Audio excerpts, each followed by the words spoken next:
Drama serial शेर की किस्त नंबर 14 में फजर काउंटर पर आती है क्योंकि काउंटर पर बहुत ज़्यादा शोर मचा होता है। वहां पर कंपाउंडर कह रहा होता है कि मैं शेर के कमरे में नाश्ता लेकर नहीं जाऊंगा क्योंकि वो इसको मारेगा।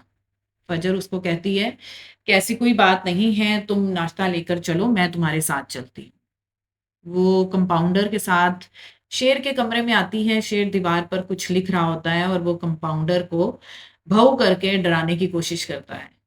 कंपाउंडर वहीं पे डर जाता है और फजर उसे कहती है कि वो नया नाश्ता लेकर आए क्योंकि वो चाय गिरा देता है। उसके बाद शेर दीवार पर दोबारा कुछ लिखने लग जाता है और हंसने लग जाता है। फजर शेर से कुछ सवालात करना शुरू कर देती है।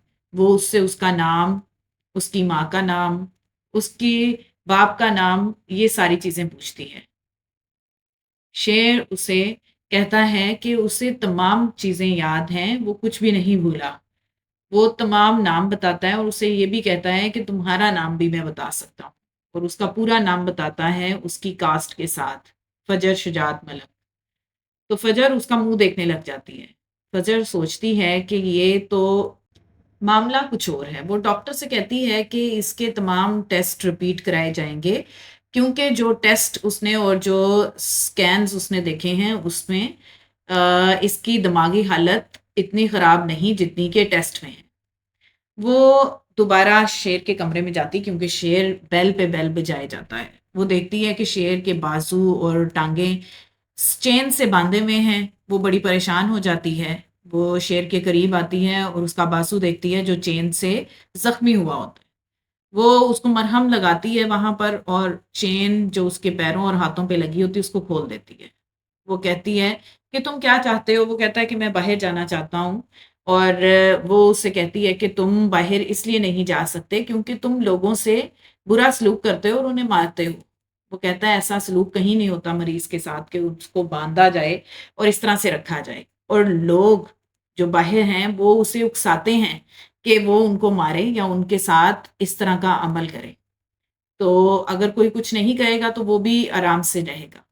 फिर वो उससे कहती है कि मैं एक शर्त पर तुम्हें बाहर जाने की इजाज़त दूँगी कि तुम किसी को नुकसान नहीं पहुँचाओगे। फजर शेर को खोल देती है और बाहर लेकर आती है। शेर बाहर आकर बहुत सुकून फ़ील करता है। वो सबको देखकर बहुत खुश होता है और वहीं पर दूसरे मरीज़ों के साथ बैठ जाता है और उनके साथ बातें करने लगता है। दूसरी तरफ शेर की माँ बहुत परेशान होती है, रोती है अपने बेटे को याद कर के। वो अपनी बाकी बेटियों और दूसरी बीवी के साथ शेर के ससुराल जाती है। बट शेर की सास बहुत बातें सुनाती है। वो कहती है कि हम ज़्यादा इंतज़ार नहीं कर सकते और ज़्यादा देर तक अपनी बेटी को घर पे बिठा के नहीं रख सकते। वो जल्द ही अपने बेटे का इलाज कराएं और शादी करें। जिस पर सब घर वाले बहुत परेशान हो जाते हैं। शेर की मंगेतर भी बहुत ज़्यादा परेशान और अफसुर्दा रहने लग जाती है। शेर का चच्चा जो कि पहले ही चाहता है कि शेर वापस ना आए और वो कहता है उसकी माँ से कि कोई उम्मीद मत रखें। शेर की माँ कहती है कि कल ससुराल वालों ने उसके जाना है हॉस्पिटल तो वो अच्छे से बिहेव करे। दूसरी तरफ डॉक्टर जो कि हेड होता है हॉस्पिटल का वो बहुत गुस्से में होता है। वो तमाम तर लोगों को बुलाता है और उनके साथ मीटिंग करता है क्योंकि उसने पैसे लिए हुए हैं शेर के चचा से।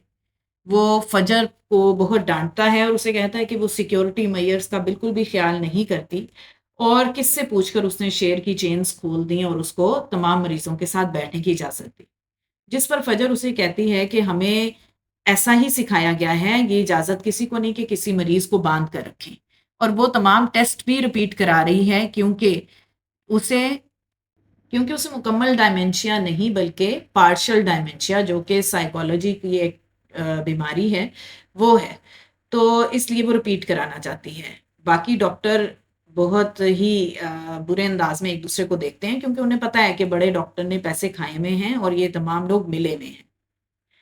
इसके बाद डॉक्टर कहता है कि उसके ससुराल वाले और घर वाले आ रहे हैं तो वो किसी तरह से भी मिसबिहेव ना करे इसलिए तुम सामने मत जाना क्योंकि तुम्हारे फैमिली टर्म्स भी हैं। एंड पर दिखाते हैं कि शेर सो रहा होता है और रात के वक्त कोई उसके कमरे में आता है। تو آپ سب بتائیے گا ضرور کہ یہ کون ہو سکتا ہے۔ نیکسٹ ایپیسوڈ میں ہم دیکھیں گے کہ کون اس کے کمرے میں آتا ہے۔